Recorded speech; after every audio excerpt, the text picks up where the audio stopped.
Le score est parfait. Après, on a fait un bon match et surtout on l'a pris par le bon bout. On a été tout de suite efficace, c'est ce qui nous avait manqué à Amiens. Et on a continué sur la lancée, même si je suis un peu sceptique sur le dernier quart d'heure de la première mi-temps où je trouve qu'on a eu des pertes de balles. On a baissé un peu de rythme et le fait de marquer tout de suite le quatrième. L'expulsion, on a eu quand même des événements favorables cet après-midi qu'on a peut-être aussi provoqués. On vous a rarement vu exercer un pressing aussi haut, aussi intense durant le premier quart d'heure. Oui, c'était notre volonté parce qu'on savait que cette équipe d'Auxerre est habile avec le ballon et qu'il ne fallait pas la laisser jouer. Dès que vous leur laissez 1 ou 2 mètres, ils ont vraiment une qualité technique, un bon jeu collectif. Donc pour empêcher ça, il fallait qu'on soit vraiment agressif et qu'on puisse presser haut. Et ça a bien marché.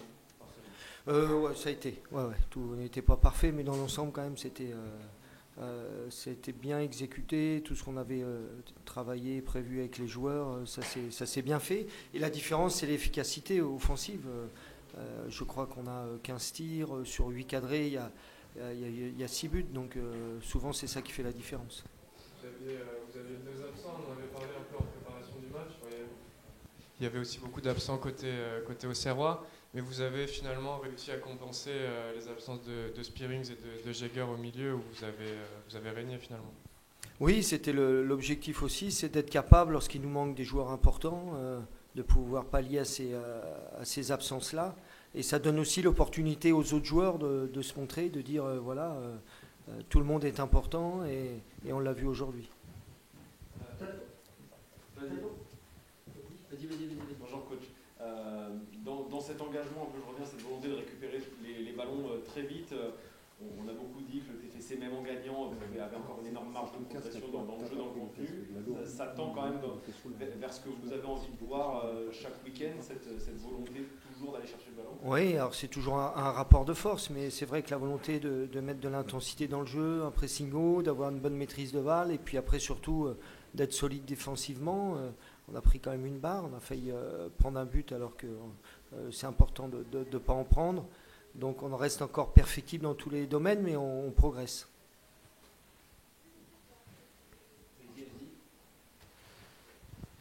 Un petit mot quand même sur le Brésilien qui fêtait sa première titularisation, il ne s'est pas loupé. Ouais. Oui, tout à fait. Je trouve qu'il est bien revenu. La trêve internationale a fait du bien parce il a pu mieux se préparer, il a pu faire un match avec l'équipe et on a bien vu tout de suite sur les 2 dernières semaines qu'il avait retrouvé sa condition et qui c'est quelqu'un qui peut nous apporter avoir de la ressource comme ça offensive, ça va être important pour tout le championnat. C'est son meilleur poste, ailier gauche pour repiquer inter. Moi je trouve, mais après il peut jouer à droite, il sait bien jouer aussi à droite, il peut jouer derrière l'attaquant, donc il est assez polyvalent, mais je l'aime bien à gauche aussi. Bon, puis il marque peut-être déjà le but de l'année, quoi. Ben, on verra, oui. On verra si c'est le but, mais le plus important c'est que ça rentre. Philippe, tu es calme, serein, vous venez quand même de battre Auxerre 6-0, c'est quand même une énorme performance. Qu'est-ce qui s'est passé peut-être pendant cette trêve? Est-ce qu'il y a eu quelque chose après les 2 matchs contre Caen ici et à Amiens où tu as travaillé quelque chose de particulier, où tu as toujours eu confiance dans ce groupe parce que là vous avez tout bon sur ce match-là à beaucoup de niveaux, même si tu dis qu'il y a des petites choses qui... On n'a pas vu beaucoup de petites choses, mais bon, si toi tu les as vues, c'est qu'il reste encore des choses à travailler. Oui, tout à fait. Mais il faut savoir, sur les 2 derniers matchs où on a fait la défaite contre Caen, Amiens, on avait quand même un bon contenu. Je dirais qu'il y a des matchs qu'on aurait mérité moins de gagner. Je pense à Valenciennes, à domicile, je pense à Bastia, par rapport... et d'autres matchs où je trouvais, même à Amiens, qu'on avait fait un bon match. Mais c'est vrai qu'on a mis beaucoup l'accent sur le pressing haut et puis sur nos mouvements offensifs et l'efficacité offensive. Et on fait toujours des rappels, des piqûres de rappel sur l'aspect défensif, parce qu'on voit bien que quand on n'encaisse pas de but, on est quand même, à part une exception à Amiens, on est capable de marquer quand même à tout moment. Un petit mot encore individuel, désolé, sur Steve Mboué, qui rentre dans l'équipe, qui marque. Alors il y a beaucoup de gens au club, d'observateurs qui disent qu'il a vraiment tout pour faire une grande carrière, qu'il a vraiment le potentiel. Après, forcément, ça reste un diamant à polir. Je Oui, suppose. voilà, c'est ça. C'est quelqu'un, c'est bien résumé, qui a des qualités, qui a un beau potentiel. Après, il y a beaucoup d'imperfections dans son jeu. Mais ça, c'est un 2002. Hein. C'est un garçon qui est très jeune. 2002, chez nous, c'est presque vieux maintenant. Donc voilà, c'est avec les entraînements, avec ces rentrées de match-là, qu'il va acquérir de l'expérience et qu'on va affiner et éliminer un petit peu tout ce qui est parasite et qui nuit à l'efficacité de son jeu. C'est un box-to-box. Ouais, c'est quelqu'un qui est très actif dans la récupération. J'ai trouvé bien parce qu'il a tendance à mettre beaucoup d'impact, comme vous l'avez vu l'année dernière à Dunkerque, et des fois à récolter beaucoup de cartons. Parce que là, il est dans une meilleure maîtrise et puis d'avoir un jeu simple. Et petit à petit, il a encore d'autres qualités, mais on va aller étape par étape. Mais il a répondu présent aujourd'hui comme ses coéquipiers. Philippe, on est encore très loin de la ligne d'arrivée, bien sûr, mais on sait qu'en fin de saison, ça a compté, notamment pour Toulouse la saison dernière. Vous avez plus 19 de différence de but. Derrière, la meilleure diff, elle est à plus 6, je crois, ou plus 7.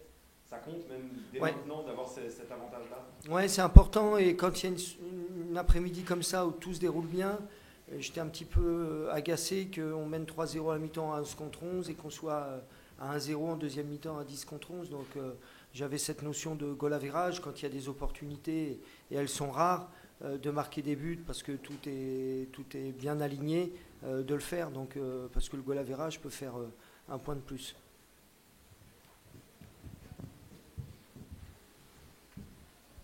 Coach, j'avais juste moi une petite question annexe concernant la VAR, Oui. qui est assez décriée. Vous ne l'avez pas en Ligue 2, vous, certains présidents la demandent et tout. Vous, en tant que coach, quand vous voyez ce qui peut se passer avec et quel est votre point de vue, et notamment ce qui s'est passé hier soir. C'est ça, on discutait l'autre fois avec Stéphane Moulin avant Caen, parce qu'ils avaient subi quelques injustices, et surtout quelques grossières erreurs. Alors ceux qui l'ont, ils s'en plaignent, et puis nous qui ne l'avons pas, on la veut.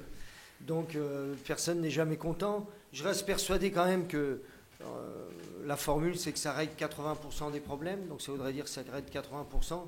Puis il y a ce petit 20% qu'on regrette tous que ça ne règle pas, mais je trouve quand même que c'est un bon outil, et on le sait encore plus quand on n'en bénéficie pas, et on le regrette quand même un peu. On sait que c'est un problème surtout d'argent pour la VAR, mais au moins la goal line technologie devrait être depuis longtemps en Ligue 2. Ouais. Pour le coup. Ouais, au moins je pense, je connais pas les tarifs. Il y a 10 millions d'un côté et un 5 de l'autre. Voilà, donc moi je peux pas vous les mettre tout de suite là, mais c'est vrai que la goal line, ça arrive rarement, mais comme les matchs, surtout dans le foot, le but est rare. C'est pour ça qu'il y a toujours une grosse incertitude dans ce sport, le football. Et lorsqu'il est rentré et puis qu'on ne peut pas le signaler, c'est vrai que c'est extrêmement frustrant, et puis ça peut changer des fois la position d'une équipe au classement. Je reviens quand même sur ce match aujourd'hui, je suis désolé. Non. Si un match on peut revenir, ça ne me dérange pas. C'est l'histoire, c'est que l'histoire d'un match, pour le coup, Ouais. mais tout de même, tu pars avec une équipe quand même remodelée, avec des jeunes joueurs, certains n'ont pas joué, il n'y a pas une minute en Ligue 2 cette saison, il me semble. Ouais. Au KO, c'est 14, je crois. Ouais. Donc là, tu te retrouves quand même avec un effectif qui, les supporters, ils restent déjà. Donc il va falloir rester calme, serein. Nous, calme, serein, on est bien conscient qu'on a fait un très bon match aujourd'hui et une très belle perf. Et ce qu'on s'est dit juste après le match, c'est qu'aujourd'hui, on a été bon. Demain, la semaine prochaine à Paris, comment on va être? Et j'ai pas la réponse. Et j'espère qu'on va l'être bien, on va bien travailler cette semaine.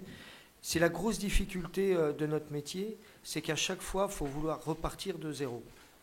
Comme si rien ne s'était passé, parce que l'aspect mental et le cerveau, notamment le côté subconscient, peut nous jouer des tours. C'est bon ? Merci.